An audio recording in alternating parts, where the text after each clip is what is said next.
Kia ora, Catrin here from Inspire New Beginnings. Some of you know that I was last year in Germany in the Ahrtal when the big flood was hitting. At the time I lost everything in my apartment and many people lost their lives and their livelihood. Some of you also know that I moved back to New Zealand last year in November, and now I'm living in Nelson. And guess what? We just had a huge, unexpected 100-year flood happening here too. And luckily no one lost their lives, but it was a real emotional trigger for me, reminding me of last year. So therefore I want to talk about emotional triggers and grief and how to deal with them. The first thing is, what is an emotional trigger? I think that all of us kind of have them, and for me any emotional trigger is just reminding me that there is something within me, within my body, within my heart, within my mind, that up to that point I haven't really dealt with. A trigger to me means that something kind of sets me off and I have an immediate reaction to something. So for example, I'm watching a movie and the topic somehow reminds me of something that happened in my own life. I can relate to it. And if this was something that was traumatic or challenging, whether it's the death of a friend or a loved one, or a divorce, or being rejected by someone, anything that happened also in my life, and now I see this and I have an immediate reaction. Either I start crying or I feel this anger in my tummy. Something definitely has been triggered. Knowing what is going on is already so much more helpful than being left in the cycle of having experienced some form of emotional trauma at some point in your life and then not dealing with it and then being triggered somehow again and again and again. Because what happens if you are not dealing with, and as you know, in my world I also call them energy blocks. So something, you suppressed something in the initial event, or you blocked yourself completely, and this energy, this trauma, this emotion, this thought, whatever it is now somehow stuck in your body and you haven't dealt with it. And because you haven't dealt with it, it will excuse me, it will make itself known sooner or later. There's no way around it. It's if you think about a pipe and water is running through it, and it's some point you know there's hair in the pipe, or there's other little bits and pieces in the pipe, and it kind of starts blocking the pipe. First, not immediately, but then it gets the block gets bigger and bigger, and at some point the water can't flow through anymore. And this is exactly how I describe stuff happening in my body. So now you have to deal with it.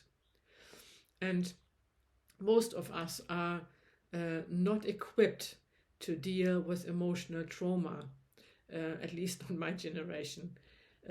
What we learned, and the generations before us too, was always, first of all, deal with it yourself, but shut it down. Don't talk about it, or don't deal with it in that way that you actually are dealing with it. Just suppress it. Things like, or sayings like, what doesn't kill you make you stronger, or boys don't cry, or any of those sayings are basically teaching us not to deal when emotional trauma is coming, or crying is weak. That goes for girls too in that regard. I would love to just say that anything that we are not dealing with, and not dealing with it long term, is coming back to us in some form or another. So in the let's say lighter form, it will be triggers, and the trigger happens out of the blue. All of a sudden you are feeling in your body, you feel either extremely angry or very sad or completely thrown off balance, and you really feel this physically. And depending on your disposition in your brain, you either act out really aggressive, or you go inward and hurt yourself, or you are shutting yourself completely off. These are reaction modes. So your body goes back into survival mode and is reacting. And we talked about that before, if the event is happening, the event that triggers, or that is the initial trigger, happens right now, it's absolutely normal that this is happening. But if 5, 10, 20, 30, 40 years later, you are still having triggers, meaning you read something, you hear something, you think about something, you watch a movie, and bang, it happens again, then it becomes at some point really, really unhealthy. And the mechanism or these triggers, in my opinion, are a way to, like little red flags telling you, I need attention. Emotions are state of energy, and emotions can be really intense, and we are not normally learning, or we are not equipped with extremely intense emotions, that especially when they happen for the first time. Remember your first heartbreak, for example. Who could prepare you for that pain that you even felt physically? When you have experienced trauma, or you lost a loved one, nobody can prepare you for what you feel at that moment. There's no way around it.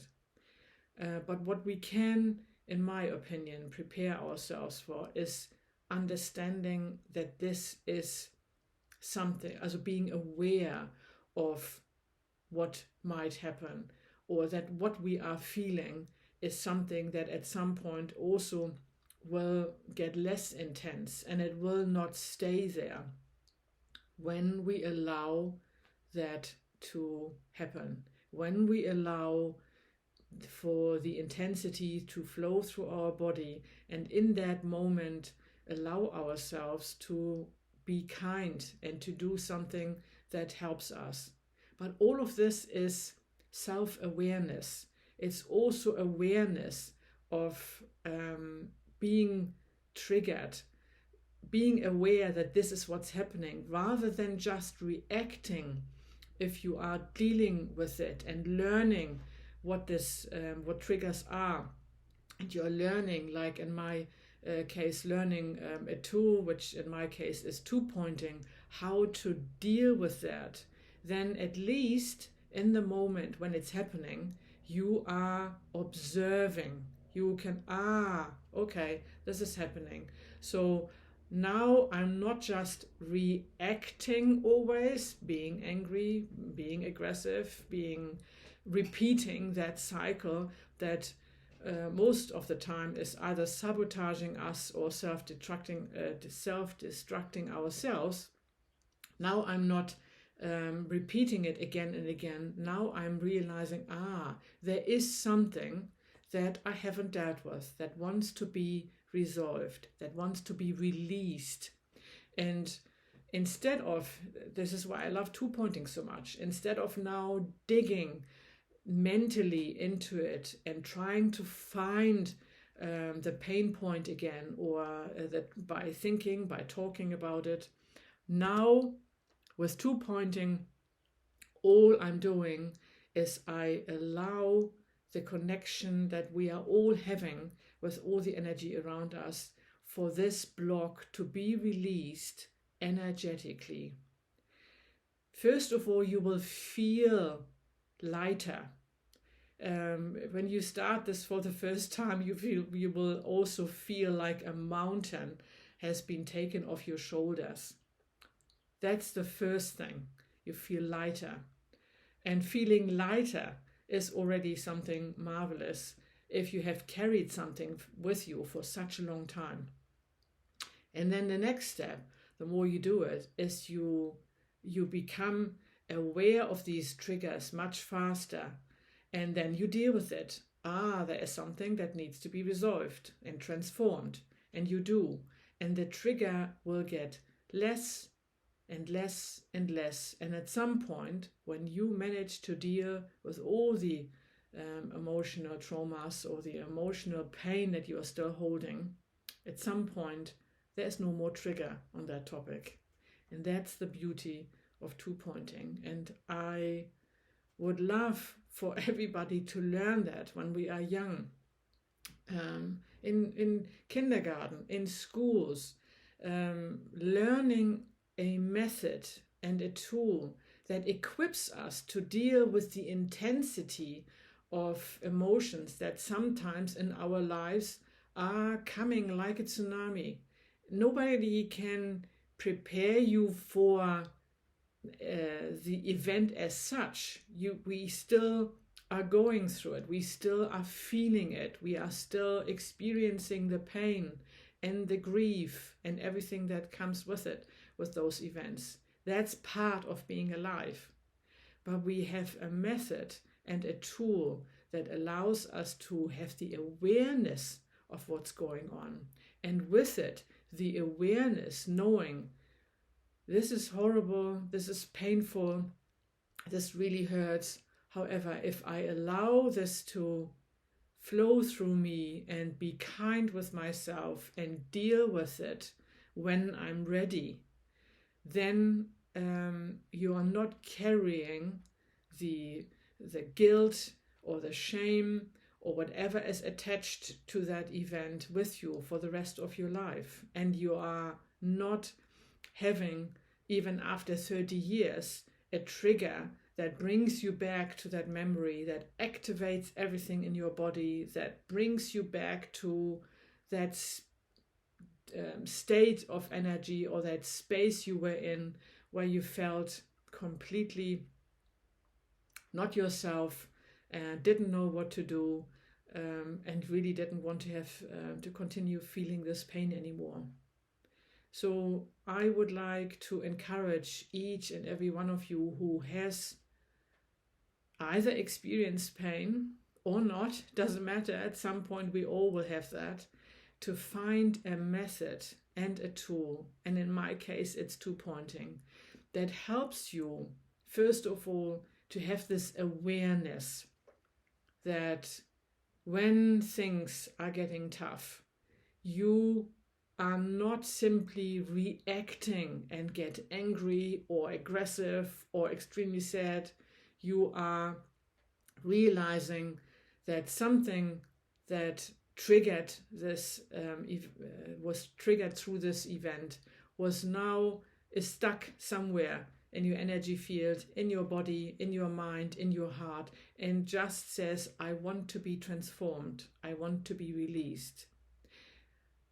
Instead of going with the story, reacting, then blaming someone else, or becoming aggressive and playing that aggression out on someone else.